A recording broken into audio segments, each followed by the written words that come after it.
하나님의 말씀입니다. 하나님께서 우리에게 주시는 말씀은 신약성 요한복음 1장 1절에서 18절 말씀이 되겠습니다. 오늘 주시는 이 말씀에 여러분이 경청하시고 하늘로부터 큰 은혜를 임하시기를 주의 이름으로 축복합니다. 다 같이 일어나서 하나님의 말씀을 받들겠습니다. 하나님의 말씀입니다. 태초에 말씀이 계시니라. 이 말씀이 하나님과 함께 계셨으니 이 말씀은 곧 하나님이시라. 그가 태초에 하나님과 함께 계셨고 만물이 그로 말미암아 지은 바 되었으니 지은 것이 하나도 그가 없이는 된 것이 없느니라. 그 안에 생명이 있었으니 이 생명은 사람들의 빛이라.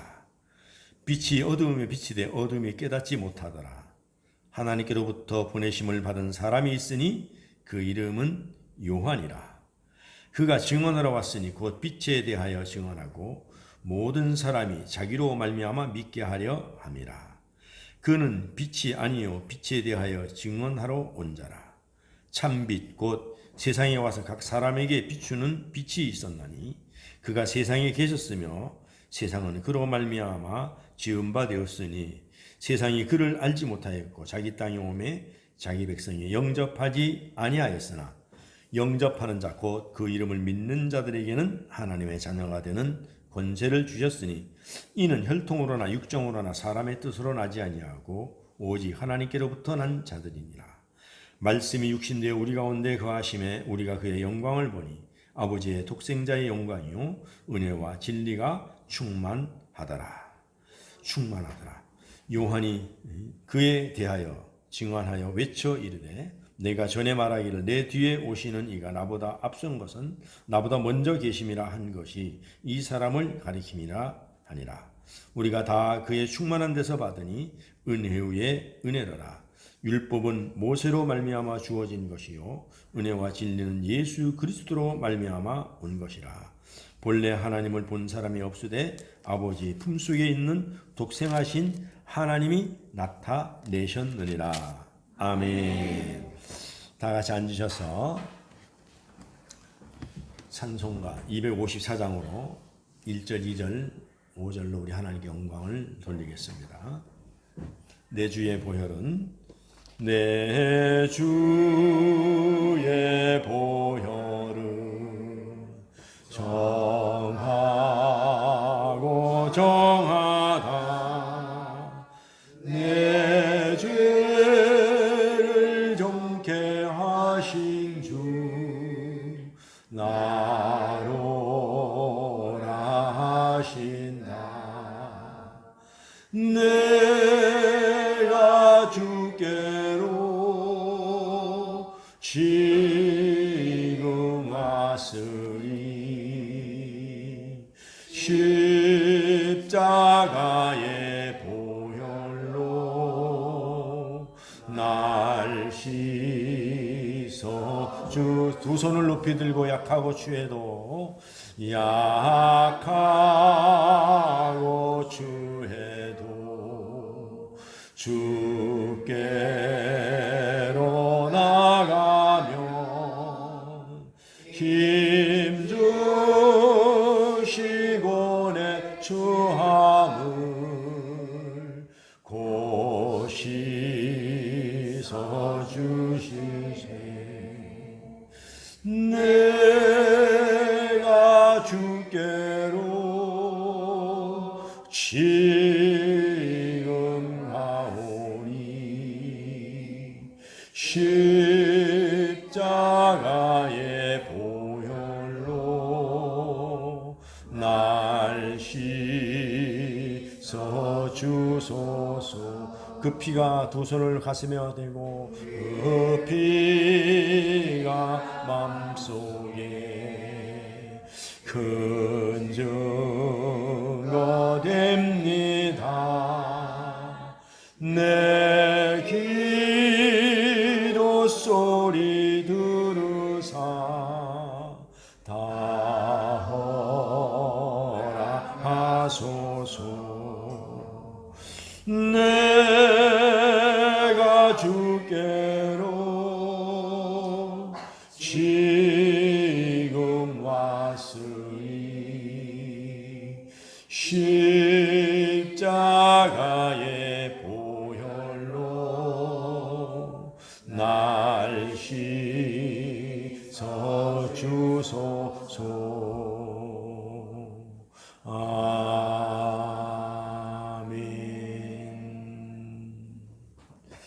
하나님, 오늘도 연약한 몸을 이끌고 세상에 빠지지 않고 하나님 전에 나왔습니다. 하나님, 힘들고 지친 마음을 가지고 왔습니다. 하나님이 도저히 믿어지지 않는 완악하고 딱딱하고 굳어진 마음을 가지고 왔습니다. 세상에서 우리가 어찌할 바를 몰라서 실패의 마음을 가지고 병든 마음을 가지고 나왔습니다. 하나님, 오늘 이 시간에 말씀하여 주시어서 빛으로 오신 주님, 말씀으로 오신 주님, 우리를 치료하여 주시고 회복하여 주시옵소서. 오늘도 말씀 중에 거하시는 주님께 영광 돌려오며 이종을 붙들어서 선포케 하실 줄을 확신하오며 예수님의 존귀하신 이름으로 기도하옵나이다. 아멘. 할렐루야. 그래서 인사합시다. 하나님과 예수님, 성령님은 하나이십니다. 인사하십시다. 네. 할렐루야. 오늘은 예수님이 곧 하나님이시라는 제목을 가지고 오늘 삼위일체 주일인데 우리 함께 은혜 받고자 원합니다. 오늘 요한복음을 읽었습니다. 성경에 나오는 요한이 나오는데 먼저 누가복음에 나오는 세례 요한입니다. 그는 누구입니까? 말라기가 예언한 구약의 마지막 선지자이며 동시에 신약 시대를 여신 예수님을 물로 세례를 베풀었던 그러한 위대한 인물입니다. 그의 부친은 아비야 반열의 제사장 사가랴, 그의 모친은 아론의 자손 엘리사벳으로 예수님의 모친인 마리아와 친척 관계였습니다. 그의 사역은 오실 예수님의 길을 닦으러 왔다고 말씀을 했습니다. 많은 사람들이 예수님을 믿도록 하기 위해서 왔다는 것입니다. 그런데 이런 요한의 삶이 결단코 만만치는 않았습니다. 일생을 광야에서 보냈고 세상과의 타협을 거부했으며 동생을 죽이고 동생의 아내를 빼앗은 헤롯 안티파스의 죄를 지적하다가 결국은 목이 잘려서 순교당했습니다. 그런가 하면은 또 사도 요한이 나옵니다. 오늘 요한복음의 기록자 사도 요한이 나오는데 사도 요한은 요한복음과 요한 1, 2, 3서와 요한계시록과 이것을 기록했습니다. 이름을 사도 요한은 뜻은 여호와께서 사랑하는 자, 그다음에 별명은 우레의 아들입니다. 출신은 갈릴리고 그리고 마지막에 살던 곳은 반모섬입니다.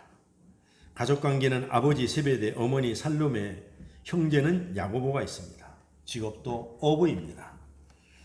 갈릴리 바닷가에서 고기를 잡을 때 예수님의 제자로 부르심을 받았습니다. 마태복음 4장 21장에서 21절에 22절을 한번 보겠습니다. 시작. 거기서 더 가다가 다른 두 형제 곧 세베대의 아들 야고보와 그의 형제 요한의 그의 아버지 세베대와 함께 배에서 그물 짚는 것을 보시고 부르시니 그들이 곧 배와 아버지를 버려두고 예수를 따르니라. 그러니까는 여러분, 예수님이 부르는 것은 예수님 마음대로입니다. 직장에서 일하다가 오라면 와야 되는 것입니다. 할렐루야. 네. 그런가 하면은 초기에는 예수님의 사역에 대해서 오해해서 예수님이 왕으로 오실 때 높은 자리를 하나 달라고 간청하는 모습을 보이기도 했습니다. 마가복음 10장 35절에 37절 한번 보겠습니다. 시작. 세베대 아들 야고보와 요한이 주께 나와 여짜오되 선생님이여 무엇이든지 우리가 구하는 바를 우리에게 하여 주시기를 원하옵나이다. 이르시되 너희에게 무엇을 하여 주기를 원하느냐. 여짜오되 주여 영광 중에 우리를 하나는 주의 우편에 하나는 좌편에 앉게 하여 주옵소서. 그렇습니다. 예수님을 열심히 따라다니다가 예수님이 왕으로 앉으면은 그가 뭔가를 큰 자리를 하나 달라는 이야기까지 했습니다. 그래서 예수님의 사랑을 가장 많이 받은 제자로서 요한복음 13장 23절에 보면은 그렇게 기록되어 있습니다. 시작. 예수님의 제자 중 하나 곧 그가 사랑하시는 자가 예수의 품에 의지하여 누웠는지라. 그러니까 예수님의 사랑을 가장 많이 받은 자 중에 하나가 사도 요한입니다. 그래서 예수님이 가시는 중요한 자리에는 항상 동행하였으며 심지어는 십자가 곁에까지 가서 예수님의 죽으심을 목격한 유일한 제자였습니다. 그래서 우리가 요한복음 19장 26절에서 27절을 한번 우리가 읽어보겠습니다. 시작. 예수께서 자기의 어머니와 사랑하시는 제자가 곁에 서 있는 것을 보시고 자기 어머니께 말씀하시되 여자여 보소서 아들이라이다 하시고 또 그 제자에게 이르시되 보라 내 어머니라 하시는데 그때부터 그 제자가 자기 집에 모시니라. 그러니까 십자가상에서 돌아갔을 때도 자기 어머니를 야고보에게 부탁을 했습니다. 그건 왜 그렇습니까? 사촌간이기 때문에 그래요. 사도 요한과 예수님은 사촌간입니다. 그러다 보니까는 어머니를 마지막에 그 사촌 형제에게 부탁을 합니다. 그래서 야고보가 데려다가 집에서 모시니라. 어머니를 나중에 부탁하고 가셨습니다. 오늘은 삼위일체 주일입니다. 그래서 하나님, 예수님, 성령님은 같은 하나님입니다. 같은 하나님입니다. 우리가 하나님 따르고 하나님이 아들이라 그러니까 예수가 아들이고 또 성령 따르고 그래서 무슨 계급이 있듯이 하나님은 높고 예수님은 약간 그 밑에 있고 또 성령님은 예수님이 부리는 성령인가 이렇게 생각하는데 아닙니다. 오늘 이것을 여러분이 완전히 정리를 해야 됩니다. 예수님도 하나님이고 성령님도 하나님이고 하나님도 하나님입니다. 할렐루야. 아멘. 그래서 오늘 본문인 요한복음은 요한이 전한 복음의 준말. 그러니까는 요한복음은 예수님이 우리의 생명이다. 예수님이 우리의 빛이다. 그분만이 우리의 구원자이다. 라고 전하는 복음서인데 그것을 줄여서 요한복음입니다. 그러니까는 요한이 전한 복음의 준말이 요한복음입니다. 할렐루야. 여러분 우리가 복음서는 사복음서가 있잖아요. 그 중에서 우리가 마태, 마가, 누가는 우리가 공간복음이라서. 그런데 그것을 갖다가 마태, 마가, 누가를 같은 복음서라도 이 세 사람이 바라본 관점에 따라서 틀리는 거예요. 그러니까 예수님의 제자로서 예수님 하나님을 따라다니면서 이걸 기록했지만은 앞에서 본 사람하고 뒤에서 본 사람하고 옆에서 본 사람하고 다르다는 이야기입니다. 그래서 같은 복음이지만 약간의 차이는 있어요. 왜냐하면 생각도 다르고 글씨체도 틀리고 서술도 틀리기 때문에 그런 것입니다. 그런데 그 복음서는 오늘 요한이 전하는 이 요한복음서는 요한이 기록한 것입니다. 혼자서 단독으로 기록한 거예요. 단독으로 기록한 것입니다. 그래서 공간복음서는 마태, 마가, 누가가 기록했는데 같은 복음서라도 각자가 바라보는 거에 따라서 약간 색깔이 틀리다는 이야기입니다. 약간 다를 수도 있어요. 그래서 예수님을 바라보고 예수님을 기록하는데 그들의 관점이 조금씩 다릅니다. 그래서 마태는 유대인의 왕으로 오신 예수님에게 주목을 했습니다. 보면. 그러니까 마가는 고난받는 종으로 오신 예수님, 순환받는 예수님의 초점이 맞춰져 있습니다. 그러니까 누가복음은 보편적인 인류의 구원자, 우리의 치료자로 오신 예수님을 보고 기록했습니다. 마태, 마가, 누가의 공간복음은 예수 그리스도의 사건을 기록했다면은 요한복음은 예수 그리스도의 의미를 추적하고 요한복음은 다른 복음서보다 집요하게 예수는 하나님이시라는 것을 기록하고 있는 것입니다. 집요하게 예수는 하나님이다. 예수는 하나님이다. 이것을 지금 기록하고 있는 거예요. 그래서 변화산 기사나 최후의 만찬이나 겟세마네 기사도 없고 수많은 비유나 이적 그런 것들도 요한복음에는 기록되어 있지 않습니다. 그러나 요한복음에서는 예수님이 친히 자신을 설명하는 부분이 상당히 많이 기록되어 있습니다. 예수님이 나는 포도나무요 나는 길이요 진리요 생명이요 나를 말미암지 않고는 아버지께로 갈 수가 없다. 그런 것들을 나는 나다. 그런 것들을 많이 설명해 놓고 있습니다. 그래서 요한복음은 바로 하나님 자신이 예수님이라는 것을 기록하고 있습니다. 그것이 마태, 마가, 누가와 다른 점입니다. 그러므로 요한복음은 무대가 온 우주적입니다. 온 우주적입니다. 그러므로 굉장히 넓고 깊습니다. 요한복음은. 그래서 마태, 마가, 누가복음을 읽으면 같은 내용에 겹치는 부분이 많이 있습니다. 그러나 요한복음은 겹치는 부분이 거의 없습니다. 95%가 독단적입니다. 독자적입니다. 그래서 완전히 색깔도 틀리고 내용도 다르고 깊이도 다릅니다. 요한복음은. 그래서 사람마다 평가가 다릅니다. 그래서 학자들은 요한복음을 분석하면서 요한복음은 아주 쉽게 읽고 이해할 수 있는 그래서 기초적인 단어로 이루어져 있다고 말합니다. 누구나 쉽게 요한복음을 읽을 수 있다는 것입니다. 다른 한편으로 요한복음은 뛰어난 학자나 평생을 두고 연구해도 그 깊이를 다 이해할 수 없다고 말하는 사람도 있습니다. 그래서 마틴 루터는 요한복음에 대해서 이렇게 평가를 합니다. 이보다 더 단순한 글로 기록된 책을 나는 읽어본 적이 없다. 그런데도 이 글을 가히 형언하기 어렵다. 요한복음은 쉽지만 가볍지 않고 오히려 심오하지만 그러나 또 난해하지도 않는 책들이다 이겁니다. 감성으로 접근하면 요한복음에 대해서 이렇게 말할 수 있습니다.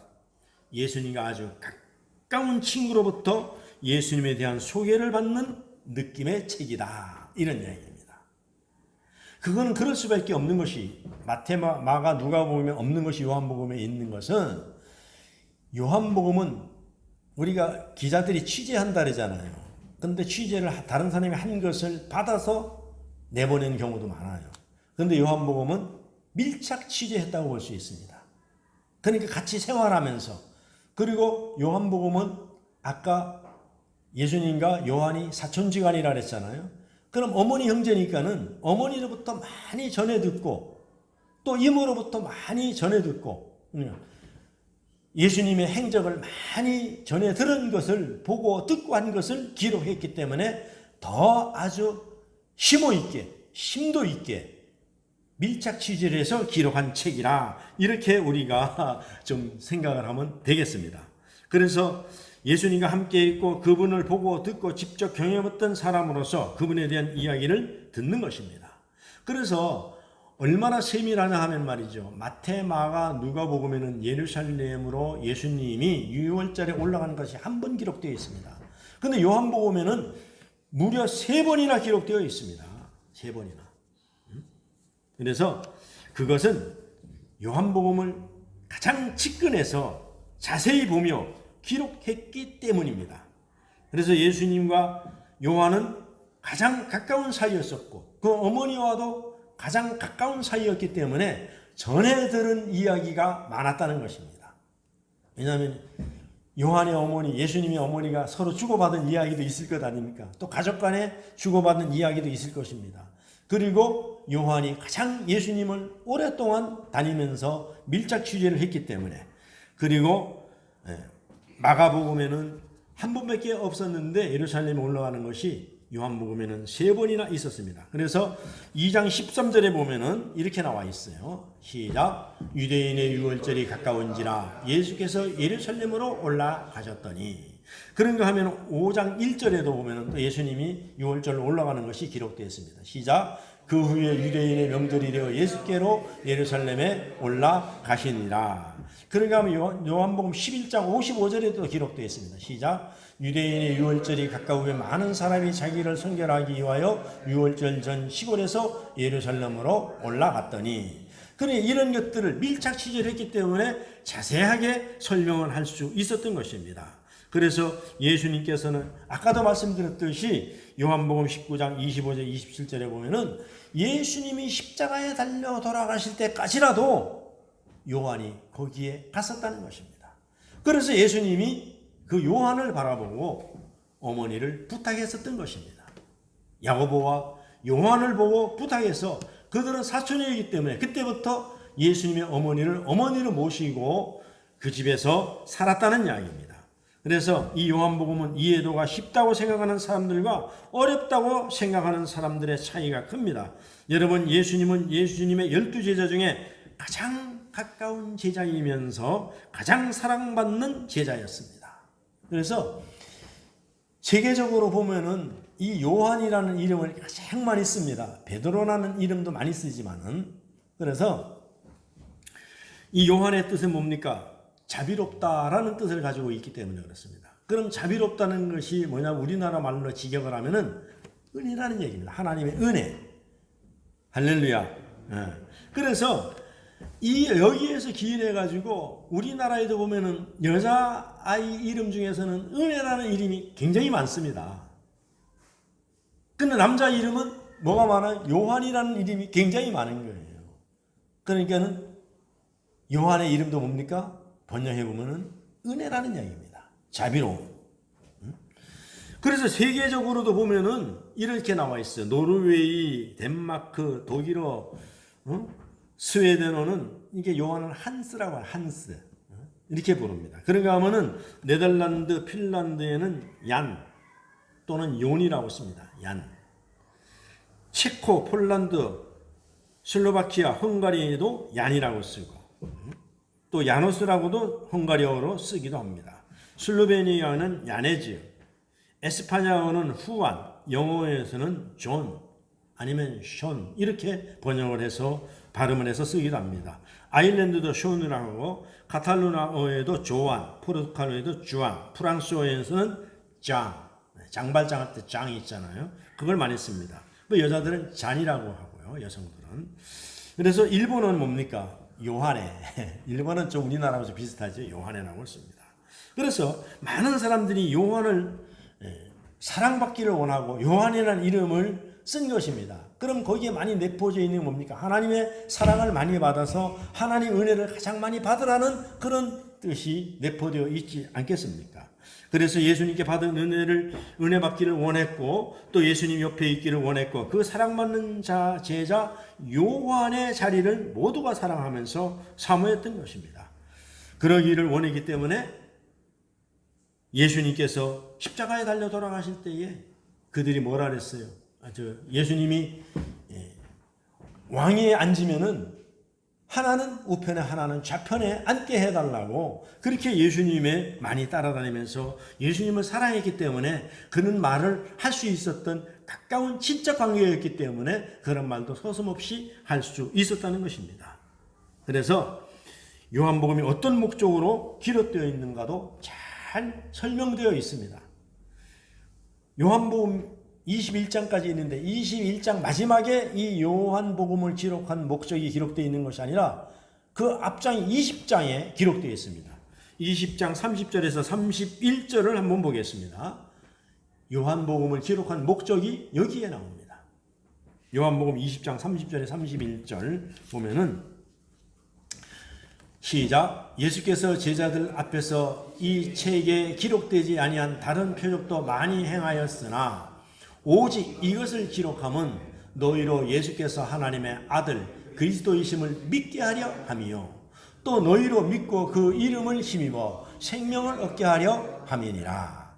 여러분 요한복음을 사도 요한이 기록한 목적을 분명히 여기에 기록해 놓고 있습니다. 무슨 목적입니까? 예수를 믿고 구원받고 생명을 얻게 하기 위해서 이것을 기록했다는 것입니다. 할렐루야. 그래서 오늘 여러분들이 이것을 믿어지는 것이 큰 우리에게 복인 줄로 믿습니다. 다른 것이 복이 아닙니다. 오직 이것을 기록하면 너희로 예수께서 하나님의 아들이시고 아들이 하나님이시고 그리스도이심을 믿게 하여서 그렇게 했다는 것입니다. 그래서 우리가 또 여기서 조심해야 될 것은 오늘 14절에 보면 말씀이 육신되어 성육신한 것에 대해서 우리가 요한은 이 땅에서 성육신하신 예수님을 말씀이시자 하나님이심을 선포하고 있습니다. 그래서 이단들이 가장 많이 쓰는 것들이 이런 부분들입니다. 아니 하나님은 하나님이신데 하나님을 건드리면 이단이라 하니까는 하나님의 아들이라고 하는 예수 요거를 딱 건드리면서 그 중간에다 자기를 딱 끼워 넣는 거예요. 중간에다가. 그래서 예수와 하나님 사이에 끼워 넣어 가지고 자기가 보혜사 성령이라는 겁니다. 그리고 자기가 예수보다 월등하다는 거예요. 그리고 이 성육식 사건을 끼워 넣어 가지고 내가 하나님께서 보냄을 받은 내가 인간의 옷을 입은 신이라는 거예요, 자기들이. 그래가지고 이단들이 굉장히 많이 생기는 겁니다. 그래서 예수님이 곧 하나님을 묵상하고 다시 한번 우리가 우리의 믿음을 정리하고 점검하는 그런 시간이 되기를 주의 이름으로 축복합니다. 그래서 여러분, 하나님과 예수님과 성령님은 동일하신 분입니다. 그런데 하나님의 아들 예수라는 게 그 사이에 뭔가 벌어져 가지고 아버지보다 아들이 조금 못한가 이렇게 생각하는데 아니라는 이야기입니다. 우리가 인간이 어떻게 만들어졌는지를 알기 위해서 수많은 과학자들이 연구해낸 것이 뭡니까? 유전자잖아요. 유전자. 그래서 유전자 검사를 오늘날 과학에서 찾아낸 것 아닙니까? 원래부터 있던 거예요. 그걸 찾아내는 겁니다. 그래서 아들과 아버지가 100%가 아니라 99.99%잖아요. 99.99%. 그런데 예수님은 하나님과 100%란 말입니다. 100%. 그래서 하나님이 하신 일을 아들도 할 수 있고, 아들은 뭡니까? 하나님이 자신이 인간의 옷을 입고 오셔서 우리의 죄를 짊어지고 십자가에 달려 돌아가심으로 말미암아 우리를 구원했기 때문에 다른 편으로 우리를 갖다가 우리가 알아듣지 못하니까 이해를 시키기 위해서 아들로 표현해 놓은 것뿐입니다. 그렇기 때문에 유전자 연구의 결론들 중에 하나는 아버지와 아들이 유전자가 99% 일치한다는 사실입니다. 그래서 아버지와 아들은 매우 다른 것 같지만 같다는 이야기입니다. 그래서 우리가 그래요. 우리가 모임에 가면 그러잖아요. 종친들 모임에 가면 어디 가면 참 아들이 아버지를 많이 닮았네. 멀리서 봐도 당신 아들인 걸 알 수 있겠네. 그렇게 얘기를 하거든요. 근데 우리가 하는 행동은 다른 것 같아요. 살아가는 삶도 자체도 틀린 것 같아요. 그런데 어딘가 모르게 닮은 구석이 있다는 겁니다. 그래서 어떤 그런 우스갯소리도 있잖아요. 아무데도 닮은 곳이 없는데 나중에 어디가 닮았냐? 발가락이 닮았다. 뭐 그런 얘기도 우리가 하는 것을 볼 수가 있어요. 그런데 우리가 유전자 검사를 해보면은 아들과 아들이 일치하는 것을 우리가 알 수 있듯이, 그래서 아버지와 아들은 완전히 다른데 가만히 지켜보면은 똑같은 모습들이 매우 많다는 것입니다. 왜냐하면 유전자가 99.99%가 일치하기 때문에 그런 것입니다. 다른 것 같은데도 거의 똑같은 유전자를 가진 관계가 아버지와 아들의 관계라는 것입니다. 그래서 예수님은 하나님이시다. 아버지와 아들 다르면서도 같은 것 같이 오늘 본문에서 말씀과 하나님이 다른 것처럼 보이지만 같은 존재임을 말하고 있는 것입니다. 말씀이 하나님과 함께 계셨고, 말씀이 하나님과 태초에 말씀이 하나님과 같이 계셨고, 말씀이 예수님이잖아요. 그래서 우리가 창세기 1장 1절에 보면 태초에 하나님이 천지를 창조하시느니라 하고 똑같잖아요. 그러니까 그 말씀이 있을 때에, 그 창조할 때에 예수님, 이 말씀이 거기에도 같이 계셨다는 것입니다. 같이 계셨다는 거예요. 그래서 예수님 말씀이시며 창조주이시며 또한 하나님이십니다. 그래서 말씀이 하나님과 함께 계셨기 때문에 왜 예수님이 말씀이시며 창조주이시며 하나님이십니까? 그 이유를 오늘 1절에서 설명하고 있지 않습니까? 오늘 요한복음 1장 1절을 우리 다 같이 한번 읽어보겠습니다. 본문 말씀 시작. 태초에 말씀이 계시니라. 이 말씀이 하나님과 함께 계셨으니 이 말씀은 곧 하나님이시라. 할렐루야. 창세기 1장 1절에도 태초에 하나님이 천지를 창조하시니라. 요한복음에도 요한이 밀착 취재를 해서 보니까는 이분은 하나님이시고 태초에 거기도 계셨다는 것입니다. 말씀이 뭡니까? 헬라어로 노고스 아닙니까? 노고스. 이 노고스는 말씀이라는 의미와 함께 증명하는데, 이 증명이 뭡니까? 설명이라는 뜻입니다. 그러므로 로고스는 하나님의 말씀은 보이지 않는 하나님을 증명해주고 설명해주는 분이라고 우리가 이해할 수가 있습니다. 아버지와 아들이 달라 보여도 유전자가 99.99%가 일치하는 것 같이 하나님과 예수님도 다른 존재인 것 같지만 근본은 유전자는 99.999 일치하는 분이십니다. 그래서 달라 보이지만 예수님을 통하여 아버지 하나님을 볼 수 있으며 하나님을 통하여 성자 예수님의 모습을 엿볼 수 있다는 것입니다. 그래서 예수님과 하나님은 삼위일체이시기에 동일하면서도 역할이 다르다는 이야기예요. 역할이 다르다는 이야기입니다. 그래서 아버지와 내가 하나이듯이 하나님께서 태초에 천지를 창조하실 때 말씀이 함께 있었고 말씀이 아버지 하나님과 함께 천지를 창조하셨습니다. 그것이 오늘 본문 말씀 요한복음 1장 3절에 기록해 놓고 있습니다. 1장 3절 한번 우리가 읽어보겠습니다. 시작. 만물이 그로 말미암아 지은 바 되었으니 지은 것이 하나도 그가 없이는 된 것이 없느니라. 할렐루야. 그러니까는 하나님이 천지를 창조하실 때에 예수님 여기 계셨고 이 예수님이 없이는 하나도 이 땅에 된 것이 없다는 것을 말씀하고 있지 않습니까? 그래서 3절에 말하는 그로 말미암아, 이 디아라는 말은 헬라어로 말씀을 통하여라고 해석됩니다. 말씀을 통하여. 그래서 여러분, 우리는 하나님의 자녀들이기 때문에 사실 언어의 중요성을 우리가 깨달아야 됩니다. 하나님 말씀으로 우주를 창조했듯이 여러분, 우리도 말씀으로 우리의 삶을 창조해 나가는 줄을 믿습니다. 그래서 말을 잘해야 되는 거예요, 여러분. 말을 잘해야 됩니다. 그래서 아침에 일어나서 우리가 어떤 말을 하고 어떻게 살아야 될지를 우리가 늘 연구를 해야 됩니다. 그리고 거울을 보고 그렇게 연습하고 그렇게 해나갈 때 여러분들은 그대로 이런 삶에 적응되고 또 그런 사람이 될 줄로 믿습니다. 근데 마귀는 우리를 넘어뜨리는 것이 목적이잖아요. 그래서 우리를 분내게 하고 질투하게 하고 화를 내게 하고 우리가 넘어지게 하고 쓰러지게 하고 원수되게 하고 하는 것이 이 마귀의 본연의 의무란 말입니다. 예수 못 믿게 하고 하나님을 못 믿게 하는 것이 마귀의 본연의 의무이기 때문에 우리를 그렇게 자꾸 이끌어가는 거예요. 그래서 예수님께서는 직접 하나님의 아버지와 한계를 말씀한 적이 있습니다.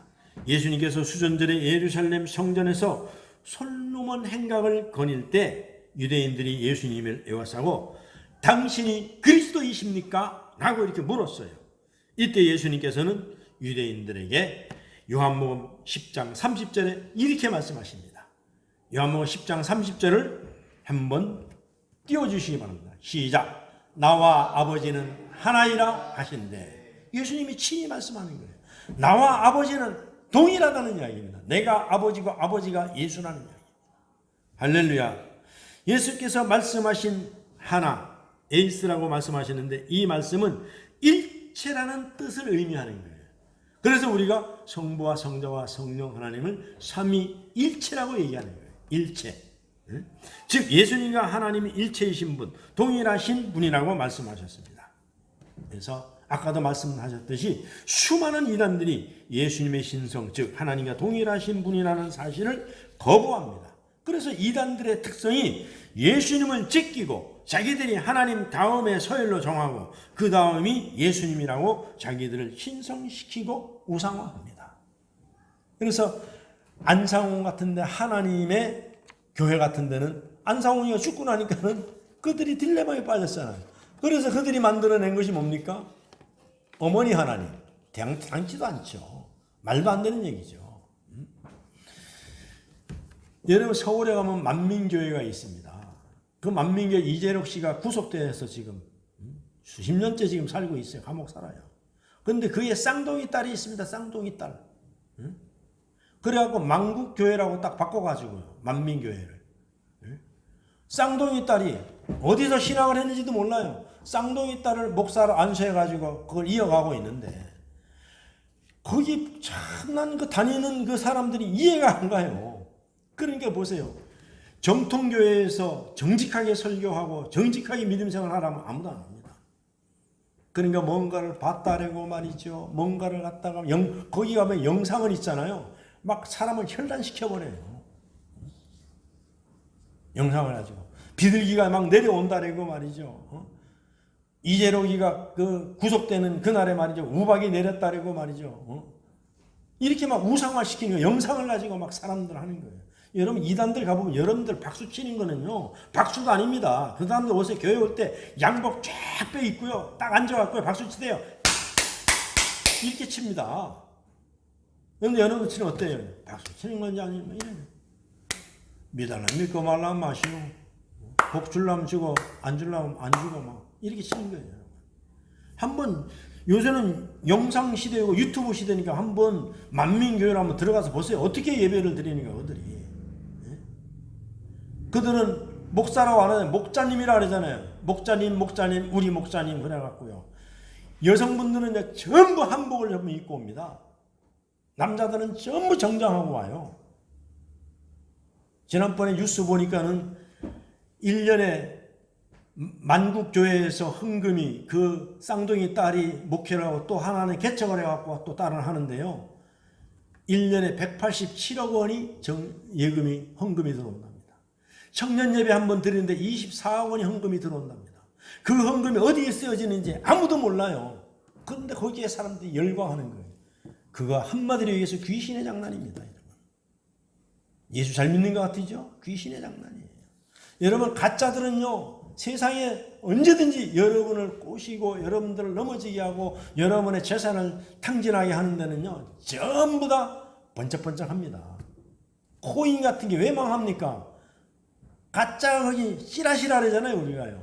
금방 떼돈 벌 것 같아요. 거기에 현혹돼 가지고 전부 들어가 개미들은 다 빠지고 정보를 입수했던 사람들은 다 팔고 빠지고 그런 거예요. 그러니까 여러분 돈 많이 벌고 여러분들에게 공짜로 돈을 주고 여러분들이 이자를 많이 주는 데는 이 세상에 어디도 없습니다. 그렇게 잘 되고 하면 자기들끼리 하지 사업 잘하죠. 잘 되는 사업인데 내가 몸이 아파서 여러분들에게 준다? 거짓말입니다. 그 잘 되는 사업을 왜 줍니까? 가까운 친구 불러갖고 주죠. 친척이 없으면요. 그래서 우리가 예수님 외에는 전부 가짜들이에요. 그래서 교회가 너무 잘 되고 너무 이단성이 많은 데는 전부 가짜입니다. 세계에서 이단이 제일 많은 데가 우리나라입니다. 우리나라. 제일 많아요. 그것도 또 이단이 제일 많은 데가 부산입니다. 부산이에요. 여러분 이단에 현혹되지 마시길 바랍니다. 그래 이단들이 결국은 노리는 게 뭡니까? 나중에 재산 다 갖다 바치잖아요. 다 거지되잖아요. 이만희가 하는 건 우리는 보면 다 보여요. 말씀을 갖다가 여기저기 띄어 좋은 것만 이어가지고 그냥 얘기하는 거예요. 한반도에서 최고의 이단은 김일성입니다. 북한에서 넘어온 사람들이 이게 뭡니까? 성경책 딱 들이밀고 얘기하잖아요. 이거 김일성이가 도둑질 해갔다 그러잖아요. 도둑질. 그래야 어버이 수령으로 만들어가지고 말만 바꿔가지고 하나님 아버지를 어버이 수령으로 바꾸어가지고 그리고 그들이 하는 게 뭡니까? 절대로 북한이 돈을 벌 줄 몰라서 못 버는 게 아닙니다. 사업을 못해서 사업 못하는 게 아닙니다. 그들이 잘 먹고 잘 살고 하면은요, 눈을 뜨면은 폭동이 일어나요. 그러니까는 굶주리는 겁니다. 그리고 나중에 조금 주고 이거는 어버이 김일성이 주잖아요. 지금도 이렇게 하잖아요. 그런데 그들의 실수가 뭡니까? 휴대폰을 100만 대를 푸는 게 실수입니다. 그래가 거기 유튜브를 푸는 것이 그것을 우리나라에 보내주는 것을 다 보고 있잖아요. 그거 보고 전부 북한 탈출하는 거예요. 지금까지 북한에서 탈출하는 사람들이 3만 5천 명입니다. 지금 북한 인구가 줄어서 1,700만으로 줄어들었어요. 2,500만. 나머지는 전부 아사에서 죽은 거예요. 나머지 전부 중국 가 있든지. 그러니까 중국에 가 있는 그 노예로 다 팔려가고 가짜 결혼해서 팔려간 사는 여성들이요. 수백만 명입니다. 저 다 우리가 구원해야 됩니다. 구원해야 돼요. 3만 5천 명은요. 빙산의 일각입니다. 2,500만 명 중에서 다 어디 갔겠습니까? 그래서 여러분 우리는 예수 그리스도는 하나님이시다. 성령 하나님은 하나님이시다. 그 외에는 없어요. 이단들이 내가 하나님이다, 내가 예수님이다 하는 사람들은 다 이단입니다. 다 이단이에요. 쳐다보지도 말아야 됩니다. 요한복음은 처음부터 예수님은 하나님이시라고 분명히 선언하고 있습니다. 창조주이시며 하나님과 동일한 말씀이신 예수님이 나를 위해 인간의 몸으로 오셔서 이 땅에 오셨음을 믿고 감사하는 우리에게 소망의 길이 열립니다. 예수님이 하나이심을 믿을 때 우리는 예수님을 더 깊이 깨달을 수 있게 되는 것을 여러분이 믿으시기를 바랍니다. 삼위일체주의를 맞이하여서 여러분의 믿음을 잘 정리하고 예수 믿으면은 구원입니다. 예수 안 믿으면 그 어떤 착한 일을 하고 그 어떤 대학교에다가 수백억을 기금을 해도 그 사람은 천국 못 갑니다. 구원 못 받아요. 과부의 두레돈을 하더라도 정상적으로 믿음을 가지고 생활하는 자는 하나님이 여러분 다 영혼을 사랑하는 줄로 믿습니다. 그래서 빚진 자의 심령으로 여러분이 믿음을 정리하고 승리하는 요한복음에 기록되어 있는 빛으로 오신 주님을 여러분들이 구세주로 믿으시고 승리하시기를 주의 이름으로 축원합니다. 참으로 좋으신 아버지 하나님 감사합니다. 오늘 주시는 말씀을 통하여서 우리가 정말로 하나님의 자녀로서의 복받은 사람으로 우리의 모든 아버지 하나님의 본이 되는 삶을 살아갈 수 있도록 은혜를 내려 주시옵소서. 감사하옵고 예수님의 귀하신 이름으로 기도하옵나이다. 아멘.